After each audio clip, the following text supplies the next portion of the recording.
Low ಮಗ, ನಮ್ಮ ಮನೇಲಿ ನಂಗೆ ಯಾವಾಗ ನೋಡಿದ್ರೆ ನಿನ್ ಜೀವನದಲ್ಲಿ ಉದ್ಧಾರನೇ ಆಗಲ್ಲ ಅಂತ ಹೇಳ್ತವ್ರೆ ಮಗ. ಏನೋ ಮಾಡೋದು? ಈ ವಿಷಯ ನಂಗೆ ಮೊದ್ಲೇ ಗೊತ್ತಿತ್ತಲ್ಲ ಮಗ. ಏನು ನಮ್ಮ ಮನೇಲಿ ಹಿಂಗೆ ಹೇಳ್ತಿದಾರಂತನಾ? ಅಲ್ಲ, ನಿನ್ ಜೀವನದಲ್ಲಿ ಉದ್ಧಾರ ಆಗಲ್ಲ ಅಂತ. ಮಗ, ನಂಗೆ ಜೀವನದಲ್ಲಿ ಒಂದೇ ಒಂದು ಆಸೆ ಐತೆ ಮಗ. ನಮ್ಮ ಏರಿಯಾದಲ್ಲಿ ನನ್ಗೆಲ್ರು ಹೂವಿನಾರ ಹಾಕಿ ಮೆರವಣಿಗೆ ಮಾಡ್ಬೇಕು ಅನ್ನೋದೊಂದು ಆಸೆ ಐತೆ ಮಗ. ಹೌದಾ? ಹಂಗಂದ್ರೆ ಸತ್ತೋಗ್ ಮಗ, ಫಸ್ಟ್ ಹೂವಿನಾರ ನಾನೇ ಹಾಕ್ತೀನಿ. ಬೇಕು ಅಂದ್ರೆ ಬ್ಯಾನರ್ ಕೂಡ ನಾನೇ ಮಾಡಿಸ್ತೀನಿ ಮಗ. ಮಗ, ನಾನು ಯೂಟ್ಯೂಬಲ್ಲಿ ರೋಸ್ಟಿಂಗ್ ಚಾನಲ್ ಓಪನ್ ಮಾಡ್ಬಿಟ್ಟು ಬೇರೆ ರೋಸ್ಟ್ ಮಾಡ್ಲಾ? ನಿನ್ ಲೈಫೇ 360 ಡಿಗ್ರಿಲಿ ರೋಸ್ಟ್ ಮಾಡ್ತೈತೆ, ನೀನ್ ಯಾಕೋ ಬೇರೆ ರೋಸ್ಟ್ ಮಾಡಕ್ ಹೋಯ್ತಿಯಾ? ಮಗ, ಯಾವ್ದಾದ್ರು ಒಂದು ಒಳ್ಳೆ ಹುಡುಗಿ ನೋಡಿ ಮದುವೆ ಆಗ್ಬಿಟ್ಟು ಆ ಹುಡುಗಿ ಜೊತೆ ಫ್ಲೈಟಲ್ಲಿ ಓಡಾಡ್ಬೇಕು ಅನ್ನೋದೊಂದು ಆಸೆ ಐತೆ ಮಗ ನಂಗೆ. ಹಂಗಾದ್ರೆ ನಿಮ್ ಪಕ್ಕದ ಮನೆ ಪೊಲೀಸ್ ಅಂಕಲ್ ಅವ್ರ ಮಗಳನ್ನೇ ಲವ್ ಮಾಡೋ. ಅವ್ರ ಮಗಳೇ ಯಾಕೆ ಮಗ? ಅವ್ರ ಮಗಳನ್ನ ಏನಾದ್ರು ಲವ್ ಮಾಡ್ತಿದೆ ಅಂತ ಗೊತ್ತಾದ್ರೆ ಅವರೇ ಏರೋಪ್ಲೇನ್ ಹತ್ತಿಸ್ತಾರೆ, ನೀನೇನು ಹತ್ತೋದು?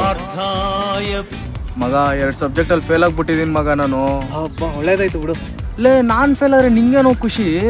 ಏನಿಲ್ಲ ಮಗ, ನೀನ್ ಹೆಂಗಿದ್ರು ಫೇಲ್ ಆಗ್ತೀಯ ಅನ್ಬಿಟ್ಟು ನಾನು ನಿನ್ ಫೋಟೋನ ಶ್ರದ್ಧಾಂಜಲಿ ಪೋಸ್ಟರ್ ಕೊಟ್ಟು ಬಂದಿದ್ದೆ. ನೀನೇನಾದ್ರು ಪಾಸ್ ಆಗಿರೋ ದುಡ್ಡು ವೇಸ್ಟ್ ಆಗ್ಬಿಡೋದು. ಹೆಂಗ ಫೇಲ್ ಆದಲ್ವಾ, ದುಡ್ಡು ಉಳಿತು ಬಿಡು. ನಾನು